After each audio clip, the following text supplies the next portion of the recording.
Hello and welcome to Inside the Groove. This is an episode about Madonna, the Untold Chapter.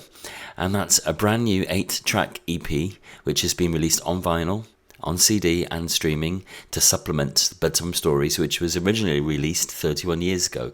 And it features some demos and some remixes from that period, and they've been enhanced and remixed by Stuart Price, who Madonna, of course, is currently working with. Stuart is an audio and musical genius as far as I'm concerned, and we discuss that, and we talk about the packaging, the photography, everything you'd expect from us. This episode was recorded in London at the Royal Vauxhall Tavern on Saturday 29th of November in front of a live audience. Well, most of them were alive, I think.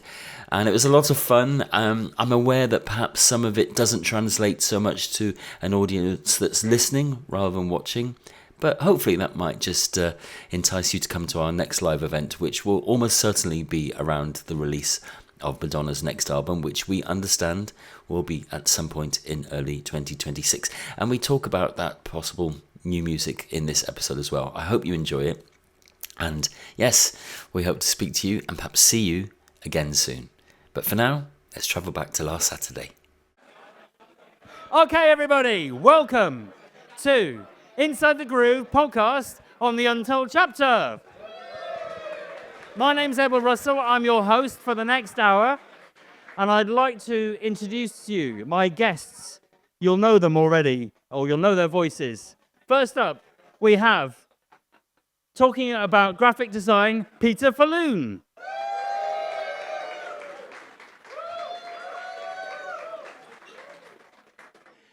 And then talking about photography, we have Jonathan Daniel Price. We call him JDP.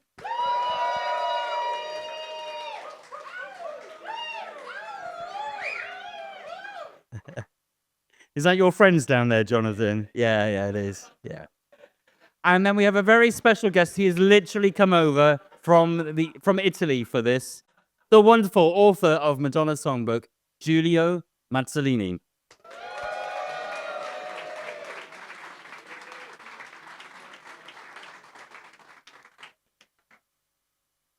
Okay, so we're here to talk about this new release of the Untold Chapter, which is basically a supplementary EP of 8 tracks. Featuring demos and remixes from the Bedtime Story era. And we've also had a special vinyl re-release of Bedtime Story, the album itself. Very exciting. Personally, one of my favorite albums. I'm very excited about it. Yeah. Peter, what were you doing in at the end of 1994? Oh, he's got a copy here. No. So I keep it. What were you doing at the end of 1994? How old were you? This was a good time. I'd just done my GCSEs and Kylie and Madonna both had albums, so I was in my element. Absolutely. JDP, were you born? I was legal? What you were doing? Was it legal? I hope not. I was only 6. But I do have a very good memory. It's one of my earliest Madonna memories because my sister, which was the time, had rented the cassette from the local library. Wow. As we used to do. So I remember seeing her cassette in her bedroom and thinking, who is this woman on the cover? Yeah. Brilliant. Julia? You know what's funny? I was the Italian representative of the OMFC, Official Madonna Fan Club. And I was in charge of looking out for new members. Obviously, collecting subscriptions for them was good because they would be also ordering, if you remember, the Boy Toy by Mail catalog for merchandise and stuff. And that was my little job. All my fellow students at university were waiters and PRs and bartenders, and I promoted Madonna, so I was very lucky. Well done. I've told this story before. I was living in Paris at the time. I was incredibly poor. I was living with my boyfriend at the time, and I was working in a restaurant, and any tips I had, I would go down to Lucky Records in Paris, which was basically a Madonna record store that sold a shrine. Basically Madonna records and Marlene Farmer, and that's about it. And I'd either spend any spare money on some Gitan cigarettes or on the Icon magazine. And Ross, my boyfriend at the time, has never forgiven for that. We were starving, and I would come home with this new Icon magazine. To the point where... had them for free. To the point where many years later, now my best friend, and I was marrying my husband, in his best man speech, he mentioned the fact that even though we were starving, I spent all my money on the Icon magazine. But one of the great things about Lucky Star is it was obviously Lucky Records, sorry. They were obviously Madonna fans that were quite well connected. They had on cassette Love Won't Wait, and they would play it on request. So, we'll talk more about that in a bit, but that gave us a little bit of a hint of that. So yeah, great times for me. So the album, have you all received your copy yet? Monday, yeah. Oh. So Peter, you're probably one of the few people that have received their copy. Very frantic text went out last night because we didn't think we were going to get one. And then I live in the middle of nowhere and Amazon arrived at 8 p.m. So, yeah. So let's talk about the album. I love it. I'm really happy with it. What are your thoughts on what you've heard? You've probably all listened to it on streaming. Yeah, generally. I mean, it's something we weren't expecting. I think it's nearly a year ago Madonna sort of first talked about it. I'll let you into some rumors. You may already know. Apparently, it was ready to go something like 6 months ago, and there were copyright issues. You've heard this story, haven't you? Apparently, the Tupac estate pulled the release from happening, and I've heard that it had already been pressed on vinyl. So there is somewhere out there some very rare versions with the Tupac I'd Rather Be Your Lover version on it. Don't know if that's true. It makes a lot of sense when you think about how Madonna was talking about it, and then it suddenly went quiet for a year. Similarly, Shep Pettibone apparently has not been very happy about it either, which is why the only Shep Pettibone track on there is Love Won't Wait. Now, as a producer, he can't stop anything because he's been paid to do the job. But as a songwriter, he can stop any song that hasn't already been released, and that's why Love Won't Wait is on there, because obviously that's already been released by Gary Barlow. So that's the rumor. Sounds like it makes sense. Yeah. He's always found me to be very collaborative. I mean, he gets the money. He's a very rich man thanks to Madonna. Says that he's been grateful in interviews. So Yeah. who knows? Maybe Who knows? it's just rumors. But can I just say, before we talk about these demos that are on there, you're one of the few people, possibly the only person in the room that's heard those Shep Pettibone demos. Yeah. So do you want to tell people what you've heard and more importantly, what it sounds like? Well, I'm very happy to, because when I got to listen to these tapes at the Library of Congress in Washington, I had to pay a lot of money, which is incredible because in Washington, everything about culture is free. All museums are free. And I remember leaving town going like, I think I'm the only person in town who's paid to get anything here. It took a lot of money, 12 weeks to apply and wait for an appointment that they would not give me in advance, even if I explained that I was flying all the way from Italy to Washington for this.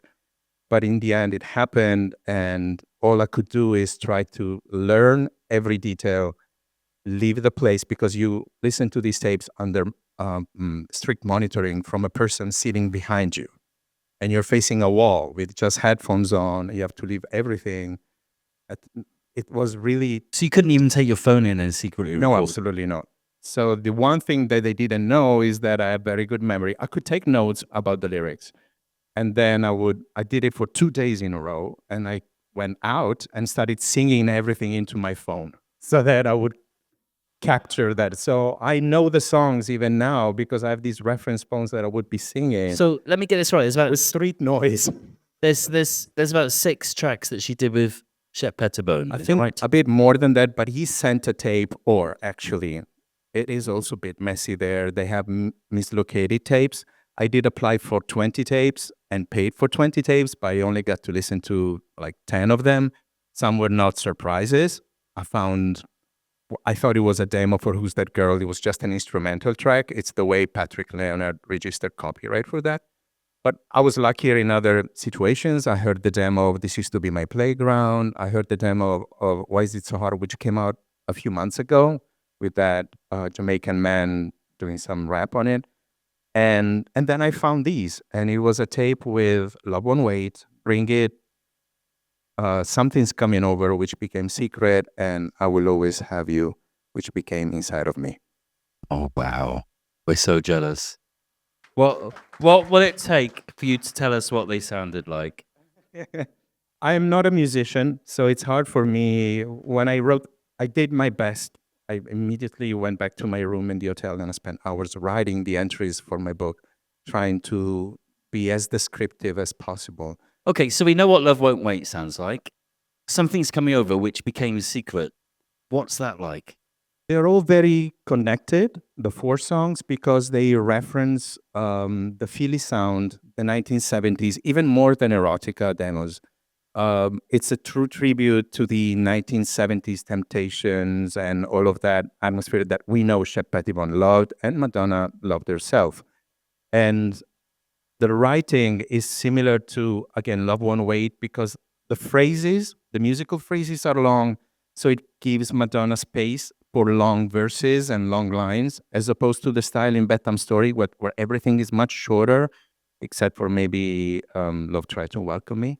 So if you think of Love Won't Wait, how long the verse is and stuff, they're connected. But Something's Coming Over, it's, as you know, Shep Pettibone eventually got some copyright share for that because the first part of the verse is identical, words and lyrics. Things haven't been the same. That part. But from Happiness Lies, that part wasn't there. And the Oh, I thought it was A Penis Lies. happiness. You told me not to swear, and now you already said two bad words. Cazzo.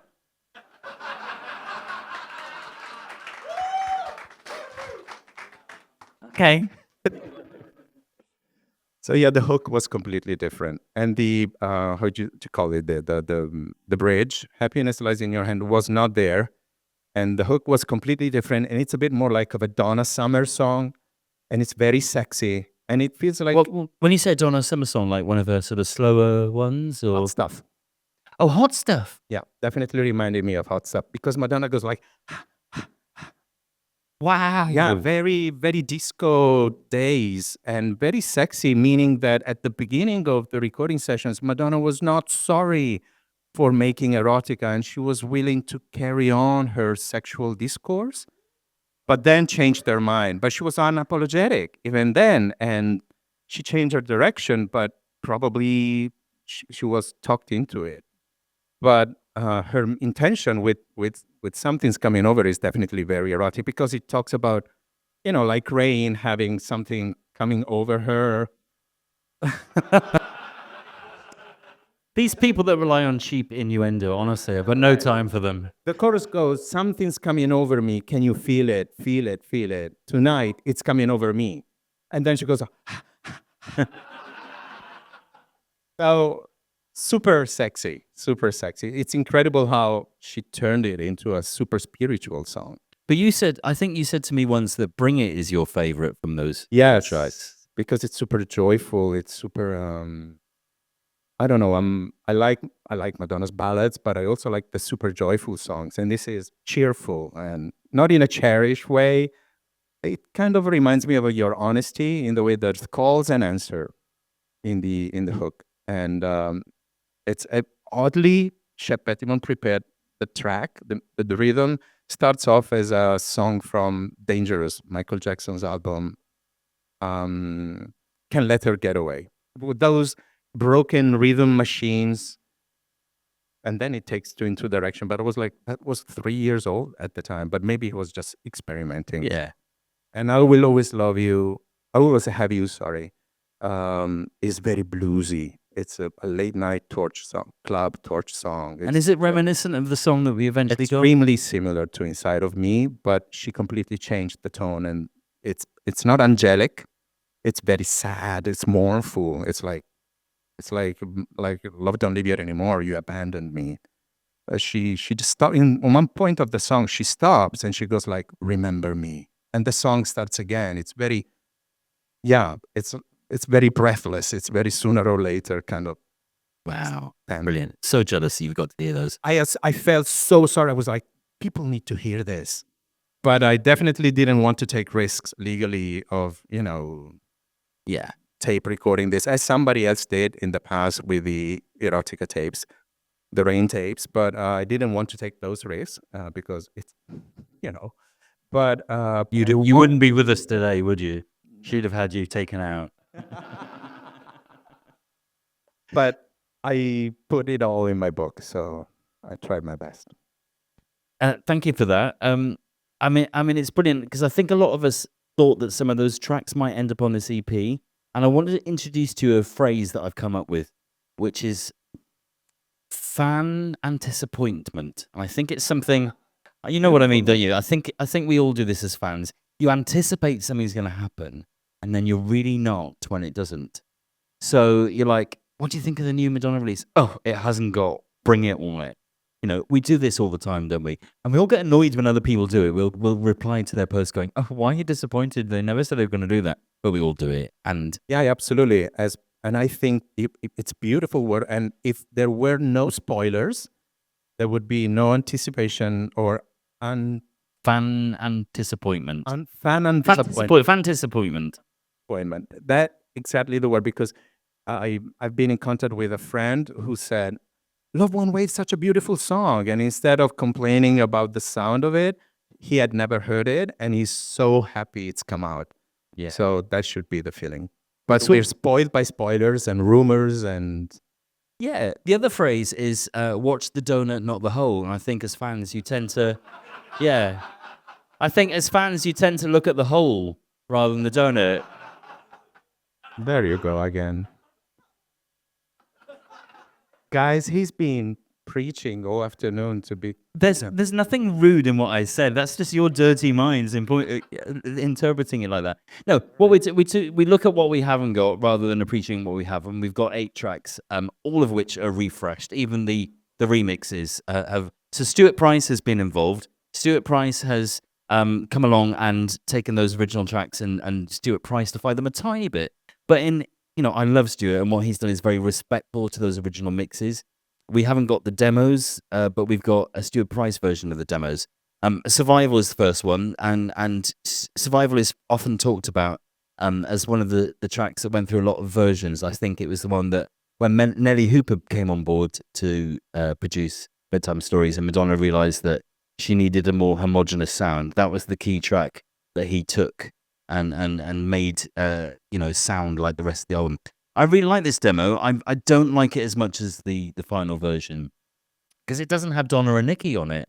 Yeah. That's the key thing. Beautiful touch, angelic touch. Yeah. That's the idea, right? It's a song about being an angel and being a demon and bringing out these angelic voices. And Donna DeLore and Nikki Harris told me how grateful they were when Madonna would let them go free in the studio and give their contribution and be creative. So when I was on the plane flying here yesterday, listening to the EP, I could envision them going to the studio and Madonna rearranging the vocals with them and coming up with that and uplifting the track, which is probably why she's not very happy with demos circulating, because it's how things evolve into their final stage that matters. But it's beautiful to hear this version too. I think also she left it aside because it was very influenced by previous productions that Dallas Austin did, like with TLC. So she probably didn't want to sound like a ripoff. There's a very TLC sound to this album, which we'll cover in a minute. Secret, all-star new single mix. So that's pretty much quite similar to the mix that's already out there. It's an edited version, but great. But it's good that it's in here. It's my least favorite remix. It's the one that I didn't bring onto my iTunes when it wasn't released, uploading our own tracks. But then I realized how coherent it is with the sound of this EP. And I understand why she chose this one and the other remix to go along with the other demos. I think it's a very coherent sounding EP. Yeah, I agree. Have you guys been listening to the EP at all? I do love it. Yeah, I can see that she got the balance right of the original. So there are ones on it like Survival and Secret that I have no right to say this. They're quite street. Yeah. I think the balance that she ended up with on the full album, it would have just pushed it too far. So the up and down of what we ended up with Bedtime Stories is pretty perfect. So those ones I love hearing, but they're very stuck in that time. Whereas the rest of the album has aged beautifully. And not all Madonna albums have. No, when you listen to True Blue, it sounds like it's made of plastic, doesn't it? Whereas this sounds fantastic. I'm also really enjoying it. It's interesting when you have demos released that you'd never heard before, because a lot of these I haven't actually heard. It gives you a new appreciation for the original songs. And so it sort of reminds me of why I enjoy it. And I mean, I love the original album. You hear a bass line that's slightly different or a melody that's slightly different. So then when you go back to the original, it just feels fresher. And then secondly, what I love is it's very mid-90s, the sampling. Like you really hear the sampling, like you're saying, the TLC sound, you know? And, you know, I was listening to it on the tube here thinking, what was I thinking? Thinking stop? something very Which station profound. you had to get off? Yeah, I was thinking that. Thinking, I can't remember, but just it's great. This is what happens when you're suddenly in a room and you've got 200 gay men looking at you. Sorry. And 3 women. Welcome, ladies. You are very, very welcome, and I hope you feel very safe here. So track 3 is, oh my God, Right on Time. I love Right on Time. I wouldn't have known it existed if I hadn't read your book, actually, which is available for sale later on today. I didn't even know myself until I accessed Warner Chappell's online, I would say, catalog, and I was able to consult it. And obviously, through a research, I found all the titles and stuff.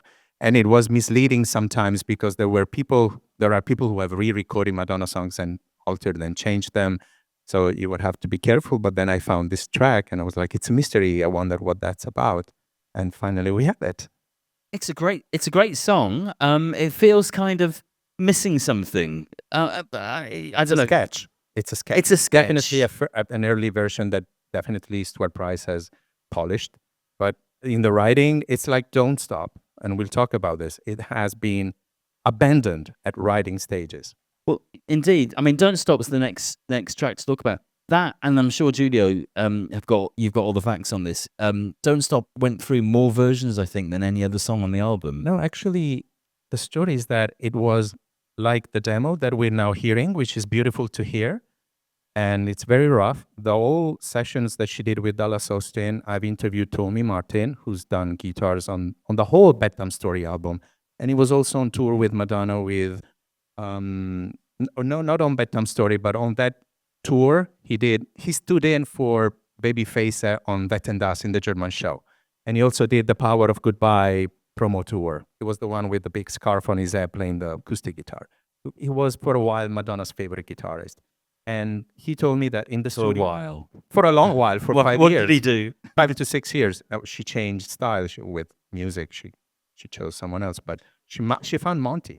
He told me that she was in the studio with Dallas, Colin Wolfe, I think the bass player, Tommy Martin, the sound engineer, I forgot his name, and Madonna would show up in her famous 1994 Adidas tracksuits and bandana, and that's it. And they would sketch and improvise, and he said maybe 10, 12 songs. So now we know about 6 or 7 of them, or 7 or 8. I counted them this morning in the shower, but I forgot. And he was creative. She was creative like that. She would start songs and then drop them and then reconsider them. And Don't Stop was abandoned. And it's again like Right on Time. It's verse, chorus, verse, chorus. That's it. There's nothing else. When the time came to finish the album, Your Honesty was in it. And in August, when the photos were done already, and Madonna was about to deliver the master, Freddie DeMann called Daniel Abraham, who had done the remix of Fever for the video that we know of, and Rain. And he asked him, could you finish a song Madonna wants to put on the album? And we don't have time to go back to the studio, and Dallas Austin is busy. And he said, no, I'm going on holiday. He's French, with my family to France for the August break. I'm sorry. And 2 days later, Freddie DeMann called and said, I'll double your fee. Will you please finish this song? Madonna really wants you to do it. So she took out Your Honesty, which was finished, and put in Don't Stop, which he had to bring up from the basic elements that he had. If you listen to the album version, it's the same vocal take, it's the same guitar. He changed the bass line, actually proposed a very acid, funky bass line, and his assistant was like, Madonna's never going to prove that. She came in the studio and she said, I love everything, take the bass line out. So he was right. And Daniel Abraham wasn't too happy, but he was proud. Eventually, he finished the song starting from that rough demo that we've heard, because it was an abandoned song. And of course, the next song, you've got a story about freedom. You've got a story about how she wrote this. Yeah, it was completely casual. And Tommy Martin was ecstatic with joy because preparing for this interview, I sent him links from YouTube. And we have this song from that Sting Rainforest Foundation album that was Carnival. That was the name of CD. She put it out there in 1997. He had no idea And it was like you opened a treasure. It was like opening the vault of his memories. He had forgotten about it. He called it the No Song. That's what she wrote on the DAT when they finished that song. They were making Secret, and he was tuning his guitar, and he was doing that riff. Tan, tan, tan, tan, tan. And Madonna opened the microphone, and we're like, what's that? And he's like, just preparing my guitar. No, no, no, no, play it again. And she went on the other side and started improvising and put down on the same day with Dallas and Colin singing those BVs and live in the room and playing the bass and loop. And she was like, let's put it aside and let's continue Secret. And that's how that song came about. Fantastic. Human Nature, we got the Howie T new edit. So again, Stuart has gone back to the multi-track and done a Stuartified version of this. And you can hear what Stuart does to vocals. He sort of makes it very compressed sounding, and it still sounds like him. You're a bit of a fan of Human Nature. Have I got that right? I like the original. I think it's such a strong song, but it's one of the ones that doesn't remix. And the bits that are added to it just feel superfluous, but it's got that such a... bell in it. Oh, Do you press play? The magic. We're going to get banned now. I think it's one of those things... sorry. I can sing it if you want. No. No. It's one of those ones that it was kind of perfect in its album version. The single version stayed the same. Yeah. So yeah, it's nice to have it, but it is out of all of them, it's the one that's What annoys me, I don't know what's going on in the studio, but every time she's about to swear, somebody slams a door, and you can't quite hear what she's actually trying to say. In the video too, yeah. We could employ that when he swears. Indeed, or when I swear. Next up, Let Down Your Guard, which was a B-side of Secret, so I think a lot of us have heard that already, but I think this is the first time that a version of it has been on streaming. There's so much of oh, sorry. The expert could speak, but Sorry. I find it like the second one of like a collection of 90s sounds that she didn't explore. So Can I just stop you? I'm having a minion bring me a drink. Thank you, minion. Thank you. You can retire now.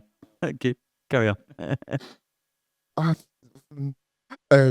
it's the other one that I think where she experimented with other 90s sounds that didn't end up on the album. So like the Freedom one, to me, is so brand new heavies, which they just released Brother Sister about 4 months before Bedtime Stories. And even like the way that she portrays the song, it's so similar to India Davenport. And I know that they've worked together, but there's something about it that takes me back to that 1994 brother and sister acid jazz. And the other one, I think they just weren't right for her, but it was really interesting to hear her experiment with those other sounds. It sounds very TLC to me when I listen to it now. Jonathan, you probably weren't at the time sort of aware that Madonna was releasing these B-sides and stuff like that. No, I think this is an era that I know less than others, actually, just off the top of my head. I had looked back more at like Erotica, for example, or Like a Prayer, because they were culturally so mammoth, whereas Bedtime Stories is kind of what I like about it, but it didn't cut through the culture as heavily as the other records. So when you said it was a B-side, I actually didn't know that. So that brings us on to the final track, which is, of course, Love Won't Wait. And this is one of those tracks that I'm sure many of you already knew, because in 1997, Gary Barlow of Take That released it. It was the second track from his upcoming album, Open Road. Forever Love had been the first single, a piano ballad that went straight to number one. And everyone thought he was going to be the one that won out of him and Robbie Williams. Second single was Love Won't Wait, which was written by Madonna. And also got to number one, a great, great hit. His version is quite cheesy. And when Produced by Shep. It's produced by Stephen Luscombe. I thought it was by The Shep. Gary Barlow Oh, version. that's why I was disappointed. I thought, okay, Yeah. thanks for clearing that out. Although there is a Junior Vasquez mix. The housey one got played in clubs, but Barlow is not a clubber. Somebody should club him, but yeah. He's Be nice. I know him. Oh, okay. He was gorgeous. Yep. Like that was, I know he's dull as, but Someone slammed the door. Boom. I mean, I've got real fondness for that sort of 93, 94 era, take that, because I was like 23, 24, and when they were on Top of the Pops wearing their Adidas for Everything Changes and their bell bottoms, they were just so hot and stuff. But yeah, Gary's not my favorite, but you know, he has Huge songwriter. he has written some fantastic songs. And I think he was kind of worried about releasing something that wasn't written by him, but the record company said, no, you have to release. And they were right. It got to number one. So subsequently, we learned, and I can't remember exactly when, but we learned that it was written by Madonna and Shep for the Bedtime Stories album, that he'd written this 6 or 7 songs with him that got abandoned. And I think it leaked onto the internet maybe a decade ago. I'm sure many of you had already heard it in this room. Doesn't fit. It's a great song. Yeah, you can see why. Brilliant. I can see that. Again, I don't know. I can imagine they just finished This Used to Be My Playground. Yeah. And then this is the happy side to the sad side. Well, that 70s sound was really in at the time. I talk about Take That. They did I Found Heaven, which is a 70s cover. There's not really a major artist from the 90s that you can't think of that didn't either do a 70s influence song or a 70s song. I like to play this game. You should all play it later on. People go, Kate Bush. And you go, she covered Rocket Man.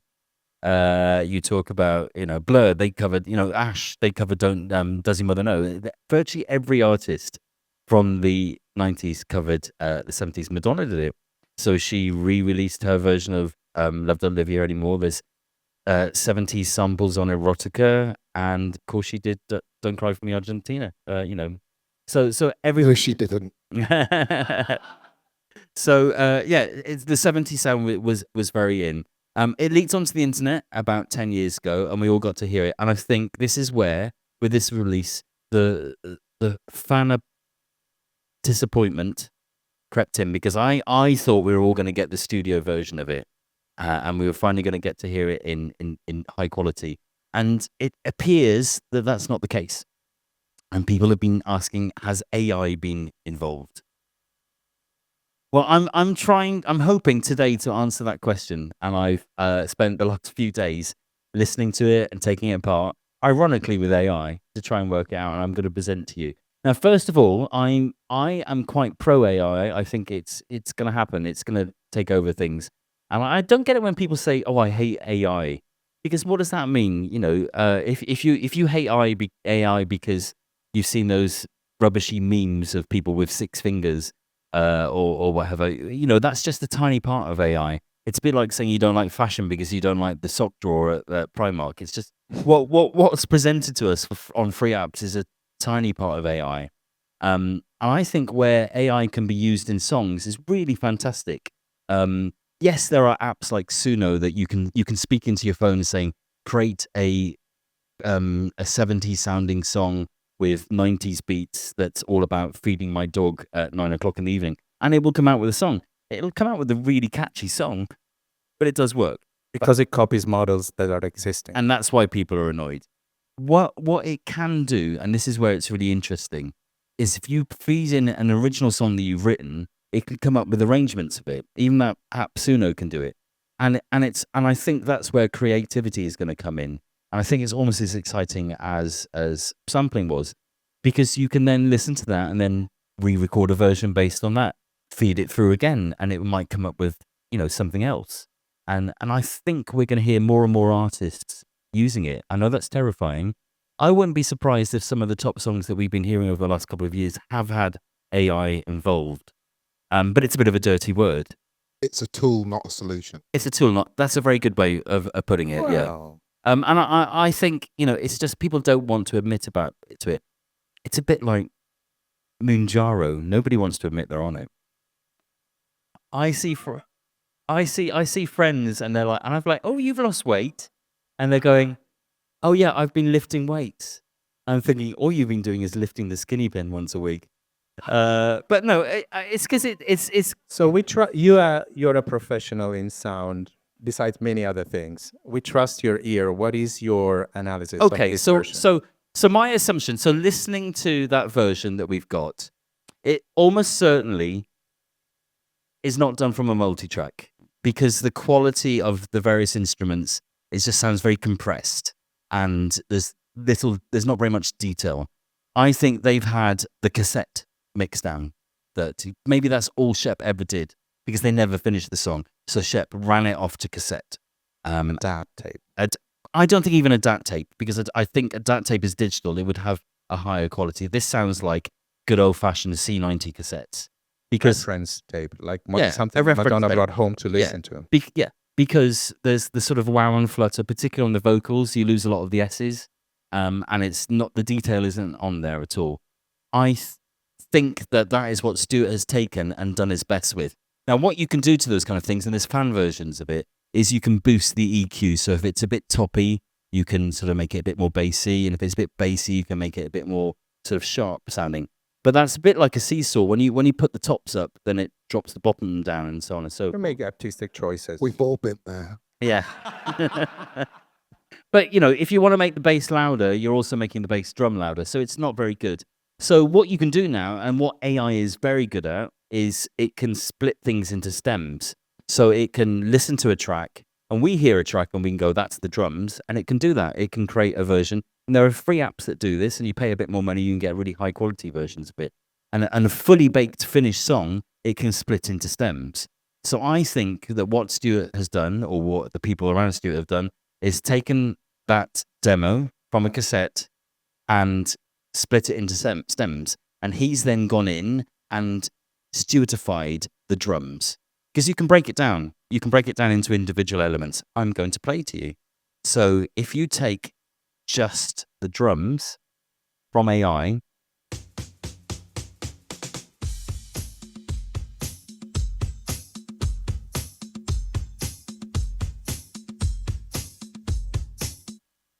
that's the drums from Love Won't Wait. And I think Stuart has done that. Similarly, you can take the bass line. It's very good at bass lines.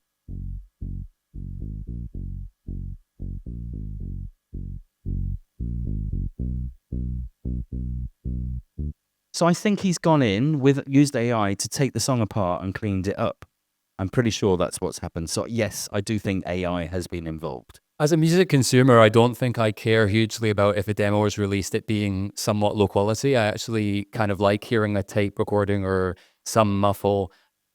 However, despite saying that, I'm sure there would be many fans who'd complain at the quality if that was released. But I would have quite liked the actual demo.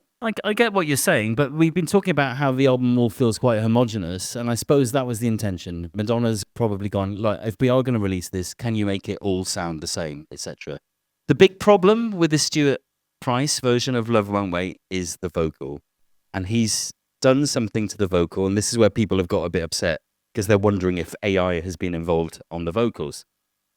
So what I did is I took the demo that's on the internet that leaked about 10 years ago and pulled out the vocals. And this is what it sounds like. 'Cause I believed you. I kept holding on. So it doesn't sound great because it's come from a tape, it's gone onto the internet, it's lost a lot It's of... a home recording that Shep's It's a home recording in the first place, so it doesn't sound brilliant. But this is what Stuart's version sounds like if you isolate it. 'Cause I believed you. I kept holding on. You think that I could never leave you. Sounds terrible. She sounds like a dog. Your artifacts. You can hear artifacts, can't you? It's greatest actor Marlon Brando. She's been to the dentist. It doesn't sound great. Whatever Stuart has done to the vocal, has AI been involved? I don't know. So what I did is I took that original vocal 'Cause I believed you. I kept holding on. and I run it through an AI app that cleans up vocals using AI, and it sounds like this. 'Cause I believed you. I kept holding on. Goosebumps. Sounds good. Sounds really, really good. What you can actually do then is you can take another voice and get them to sing it with the same inflection. So this is what that sounds like if it was sung by a male rock singer. 'Cause I believed you. I kept holding on. You think that I could never leave you.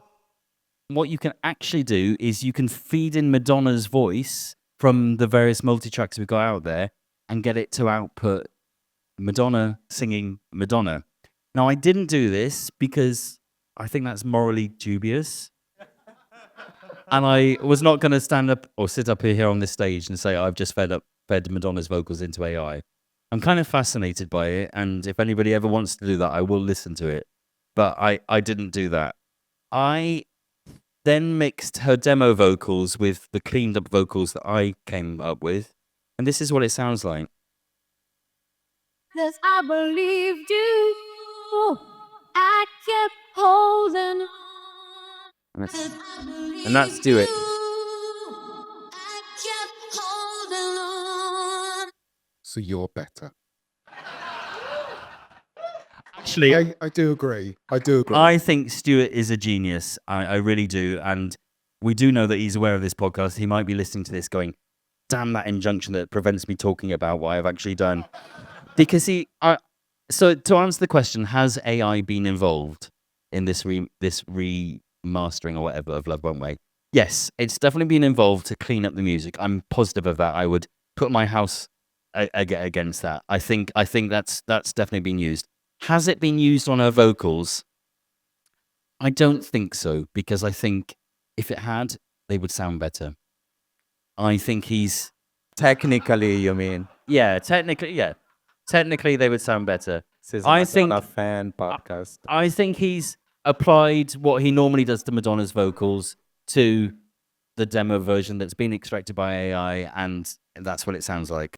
Well, eventually you make personal choices. Yeah. And Madonna obviously has approved this, and she enjoyed the fact that it turned out good enough to be put out. So you have to make compromises. Yeah. And Yeah. better have it and put it out for the people who didn't listen to this than not doing with it. So the bottom line is, I think it's a brilliant song.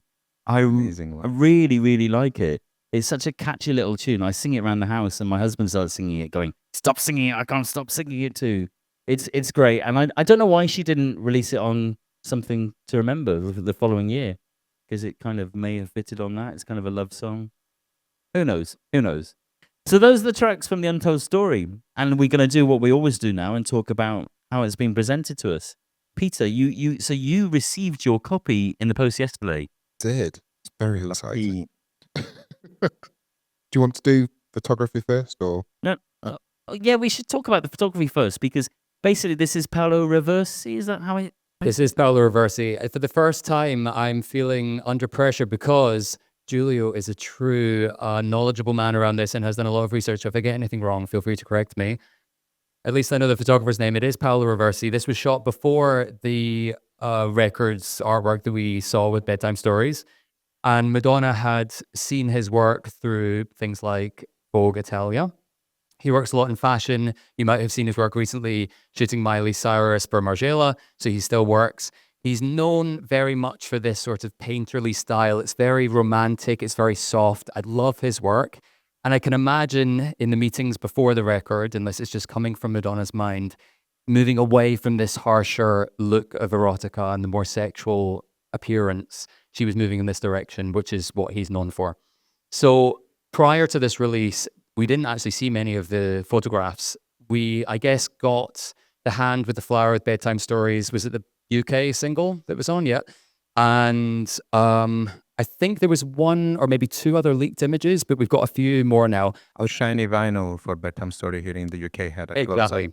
So exactly, the metallic face of vinyl of Bedtime Story had her face. And is that in this? Have you seen it? Is that image used in this as well? I haven't received a copy, and No. I don't think it is in that. No. But I think my favorite thing about this record is just that we get to see this photo shoot, because I've always wanted to see what the other images look like. Oh, and Peter is unveiling it to us all now. Unwrapping the plastic. So yes, what I love about this is why I love Madonna in general. We've got another look from her. It's a different aesthetic. It's fresh, especially as we go from the 80s, 90s to the 2000s. It looks very different.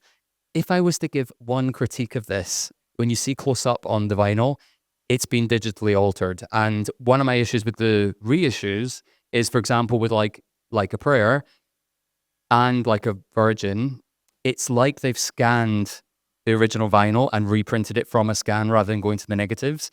And I feel similarly with this, although it does surprise me because these were never published. So I would have thought that Paolo would have been asked to go back to the archive and gone straight from the neg. But when you look up close, it's definitely been digitally altered. I think there's been grain added. I actually think when you look at the images that were leaked, they've done things like burn the eyes to make it a bit darker.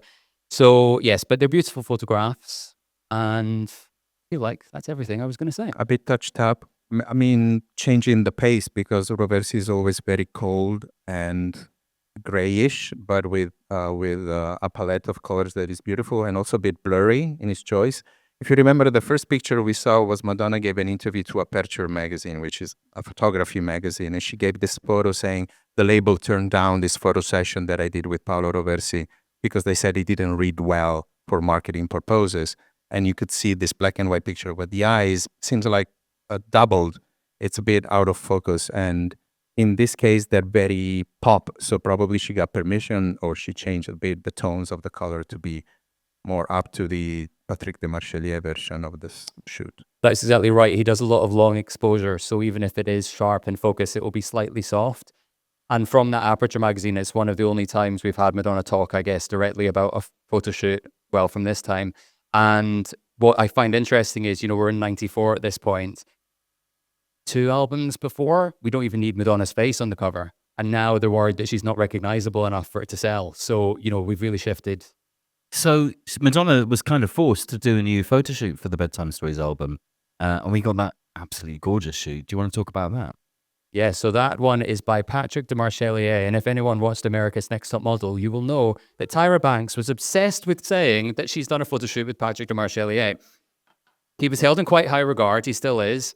His way of working, apparently, is very much to let the subject roam free. So he has this adoration of women. He's a heterosexual male, and he really tries to deify his subjects. Even with that photo shoot, you can see that they were trying to shift the image away from erotica. In the liner notes, I think we get more variation of Madonna photographs than we ever had with an album. We've got laughing shots. It is set in a bedroom, but it's kind of soft. And she's returning, I guess. It's a bit of a lazy reference, but there is a Marilyn-esque quality to it. And she's got the heavy eye makeup as well. She almost looks like retro 80s Madonna in some way, but with the very bleached hair. It's true. A bit Mae West. A bit Mae West, yeah. And wasn't it shot on her birthday? Yeah, so that was shot across 2 days in Miami, and it was her 36th birthday.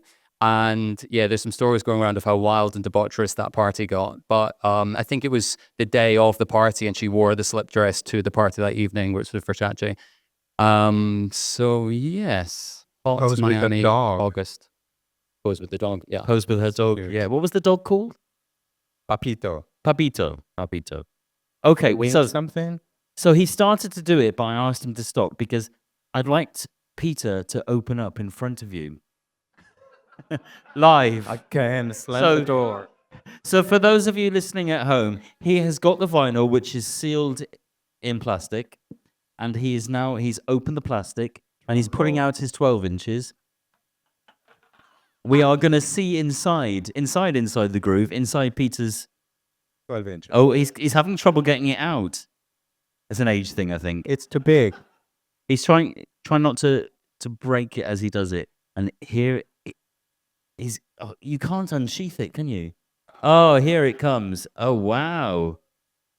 Ah. There it is. So that is much more traditional The version of inside Paolo's images. slit, yes, it looks a That's lot the more like the picture we original. saw. As if you hold, Peter, if you hold up the front cover, if we compare the front cover to the inside, you see the eyes are much darker, and this is sharper. So this, I think, has been digitally edited, whereas that's true to the original. Although I think green has been added 100%. And Yeah. presumably the pink look to it as well has been added, or was that in the original photo It was shoot? pink, but it was colder. Like Julio said, I think it's been warmed up. Right. What, Gorgeous. Peter, give us your thoughts. You're looking at it. What do you think? I love the photos. That's a concept. It's ethereal, it's dreamy, it's portrait. The second version I would call editorial. They went into that, and like Jonathan says, it's just a shoot. And then the designer will be handed like 20 shots, and it's down to like good art direction to find a crop. So that album, it's had a muddied history. Because it was originally issued with the picture of her upside down. Yes, which is the correct way. Yes. Gravity, it shows on her face, so it's unpleasant when it's been turned round. But I think that again shows that no one ever drew it. It was never conceptualized. So obviously when it went to the printer, somebody made the wrong decision. I prefer this one because there is a concept. The thing that lets it down is trying to bring the brand, which never fitted with this concept. So you've got, it's fighting in an unpleasant way. So an image like this it's just beautiful. It is a concept in its own right. It's like Ray of Light. It just needs a signature. It should be little and small. Yeah. And I know that it has to have the tie-in, but originally there was a very clever lady called Jerry Hayden who did most of Madonna's 80s output. And this is what True Blue was like. It was the head. It was just the idol. The concept was, this is the side profile. Haydn's original design never had Madonna at the top, the word. So I feel if this had been a sticker, which they got so close to doing. So you're talking about the fact that on the front it says Madonna Bedtime Stories, and it's not a sticker, is it? It looks like a sticker, Yeah. but it's not. So my investigation for anyone that had already received it, I was desperate to hear that that could be peeled away because it's an object and the brand doesn't help the object. It doesn't sell the idea. And then we've got another little quirk that I can't work out is a nod to the original or a nod to Like a Virgin, but the back's upside down. Wow. So Like a Virgin was done like that if you had a record shop that didn't want sluts. Whereas this one, I've sat with it. I don't know if it's a mistake. So what Peter's pointing out is the fact that if you turn it to the other side, it's upside down because it's basically supposed to be flipped in a certain way. So it does look like a mistake, but as you said, Madonna had done it previously already. Yeah, and I don't know if it is a nice little reference to the original Bedtime Stories, but the graphic design of it hasn't aged well. It's not something that I think we would really do. Well, now. something we've realized when we've been doing our promo for this event is that that very thin Helvetica font doesn't scan well on the internet. It's Fabian Baron, who is an incredible designer. He used this technique a lot. He created the Zara logo, the condensed one, so you know his work. When you do it with a serif font, it creates beautiful negative space. But when you do it with a non-serif font, it just creates extra letters. So your eye can't scan it. And then the top line here, I mean, I do need glasses, but that is unreadable. So there's little quirks of it I just wish they'd ironed out to make it as beautiful as the photography is. And it's definitely an exercise in less is more. I think if the two labels could have been peeled away and maybe that information could have sat on the inside, but I'm just being a bitch. I think, well, looks splendid. this is fan disappointment going on. We were so excited about it that we're looking at the hole and not at the donut itself. I think To me, it really looks splendid. So it's the 'cause- donut. What I love is imagining Madonna in a meeting saying it's 6p more to add a sticker, so let's just do it digitally. You know, Yeah. I think because we had Veronica at Concert, and that's beautiful. Like they did go back to the negative. It is incredibly well printed. I expected that level. I love it. I think it's beautiful. I do get what you're saying, and I understand, and you come with it from your professional point of view.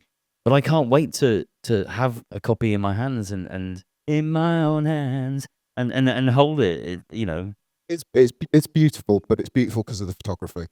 So should we take it to the room and we use our Madonnometer, which is an audio appreciation index. So I think I'm going to ask you guys and girl in the room to If this her name's Linda, Linda I'm not joking. she didn't it like is. that. She didn't like that. to give your audible appreciation of where you would rank this. So we're going to go 1, 2, or 3 stars. If you think it's not very good and you're disappointed, shout for 1 star. If you think it's not bad and you're quite happy with it, shout for 2 stars. And if you're really happy and you love it, go for 3. And just all I'm going to get you to do is to shout yay for each score. So if you think, not great, and you're only going to give it one, shout yay. So there's a few people disappointed in the room. If you're quite happy with it and, it's not bad at all, give us a yay. Quite strong there. And if you really love it, give us a yay. Yay! I'd say that people love it. People really appreciate it. As a project, out the three that we've had, it's my favourite. Yeah. Fantastic. And fantastic that she's finally doing some catalog activities. Some artists like you two have been doing that since 2000. Madonna never likes to look back. She's finally doing that, so I'm very happy. So looking forward to 2026, there's lots of rumors about Confessions number 2. And lots of things leaking onto the internet, which may or may not be true. But I've heard that she may have covered a song by a very famous Italian singer. Have you heard any of these rumors? Can't speak. You can't speak. Oh, as in you're not able to say anything.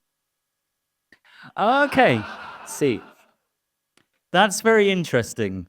So, But soon. but soon you'll be able to speak. Soon. So, has anybody else heard any of these rumors? I mean, I think I saw a tweet. That's my insider knowledge. I just don't trust her. So the rumor is that Madonna has covered a song by an Italian singer called Fatti Bravo. And I've listened to that song. It's a fantastic Italo house track from the 80s. No? How would you describe it, Giulio? Patti Bravo is a singer who had success mostly in the 60s and 70s. Oh, okay. And she has been revisiting the style, and then she had other peaks. But I don't know what Madonna has recorded, but if she has recorded a song by Patti Bravo, it would be something from the 60s. Interesting. And also Madonna posted pictures of her and Stuart in the studio this week. Every time I see a picture of Stuart with his head in the hands, I think, oh, he's had enough of her. It keeps coming back though. He keeps coming back for more. But she posted a picture of her holding an album called The House the Tracks Built, which some of us got very excited. Stuart Holton, you're around somewhere, aren't you? Yes. You must be aware of all that music. We're the same age. I mean, basically, anyone that came of age in the late 80s and their first introduction to house music was things like Love Can't Turn Around and Your Love. It's the best music. And the fact that she might be referencing that on the album is just wonderful. I'm very excited. Any thoughts? I'll believe it when I see it. I think she, at the moment, gets distracted quite easily. I like to think because the label have said it, that there's a contract, and when she has a deadline, she is very good. So if that's all been scheduled in, I'm going to go with label, not Madonna, because there's been quite a lot of promises. There's a fear that referencing an album that's so beloved by fans as a part 2 will never meet up to expectations. Disappointment. Very much what you said. And but honestly, I'm just trying to let go of any expectations. If we get something great, if we don't, fine. I'm just wanting to see what happens. The same when Madame X was about to come, I was nervous.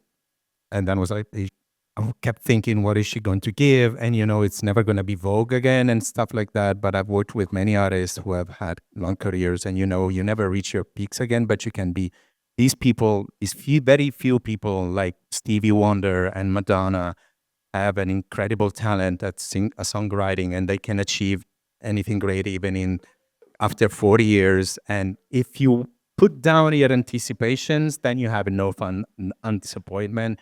And with Madame X, I was extremely happy because I liked some songs, I didn't like others, but overall it was like, I was grateful for the fact that she was coming back with an album. So like I posted the other day, keep calm and wait for an official announcement. I think she's going to deliver. Yeah. So it's time to get on with the rest of the afternoon, evening. Thank you for listening to us wittering away about Madonna. JDP, you're going to play 90s Madonna. Mostly 90s Madonna, a couple classic 90s songs in there, and then maybe some other Madonna sprinkled in there as well. No requests, no complaints. No requests, no complaints. Okay. Fun Well, disappointment. can I suggest you head over to the DJ booth now and get Oh, ready for now. for us? Yeah. Brilliant. Thank you very much, Jonathan Daniel Bryce. So, we're going to play some music, but whilst that's going on, we're going to have a little shop in the corner. Peter, you've got some stuff. I will be joined by Julio, who will be signing books, and we have an amazing offer. Your book is £60 today. Yeah. But we will also have the stuff from Inside the Groove. So, you're going to be able to buy Inside the Groove merchandise over there in the corner, and Peter will be displaying his wares. I will be, yes. But most of all, and this is really exciting, Julio is selling copies of the Madonna songbook at a reduced price. Yes, thanks to my publisher, we were able only, due to customs, to ship only 10 copies. So they're here, and I'm very grateful to them For taking them over. £60? Yes. And you'll sign as well. And I will be signing, and if you have your own copy of the book, I will be happy to sign them as well. Brilliant. So you two get to your shop now. I'd like to thank everybody for coming along. And here comes 2.5 hours of 90s Madonna. JDP, take it away.